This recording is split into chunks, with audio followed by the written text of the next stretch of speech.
6 Mei, Christus ons volmaakte geestelike voorbeeld. In die doop. En nadat Jesus gedoop was, het hy dadelik uit die water opgeklim, en met eens gaan die hemele vir hom oop, en hy sien die Gees van God soos 'n duif neerdal en op hom kom.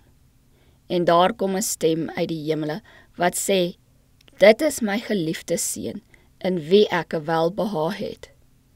Matteus 3, vers 16 en 17. Jesus was in alles wat die lewe en die godsvrug raak, ons voorbeeld.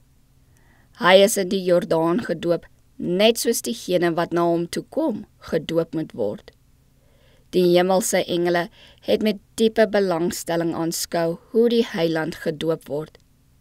En as die oë van die toeskouers geopen was, sou hulle gesien het hoe die hemelse skare die Seun van God omring, toe hy op die oewers van die Jordaan kniel. Die Here het beloof om aan Johannes 'n teken te gee, waardeur hy kon weet wie die ware Messia was. En nou toe Jesus uit die water uit opgaan, is die beloofde teken gegee, want hy het die hemele geopen gesien, en die Gees van God het soos 'n duif van gepoleerde goud oor die hoof van Christus gesweef. En 'n stem het uit die hemel gekom en gesê, dit is my geliefde seun, in wie ek 'n welbehae het. Jesus, die wêreldse verlosser, het die weg oopgemaak, sodat die sondigste, behoeftigste, mees verdrukte en veragte mens toegang tot die Vader kan hê. Kan tuisgaan in een van die wonings wat Jesus gaan berei het vir diegene wat hom liefhet. Diegene wat saam met Christus opgestaan het om in 'n nuwe lewe te wandel, is die uitverkorenes van God. Hulle is vir die Here heilig en hy erken hulle as sy geliefdes.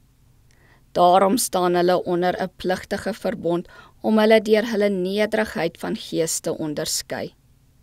Hulle moet hulle met die kleed van geregtigheid beklee. Hulle staan afgesonder van die wêreld, van sy gees en bedrywighede, en hulle moet bewys dat hulle van hom leer. As hulle besef dat hulle saam met Christus gesterf het, as hulle hul doopgeloftes hou, sal die wêreld geen mag hê om hulle weg te trek om Christus te verloon nie. As hulle die lewe van Christus in hierdie wêreld voer, is hulle die goddelike natuur deelagtig.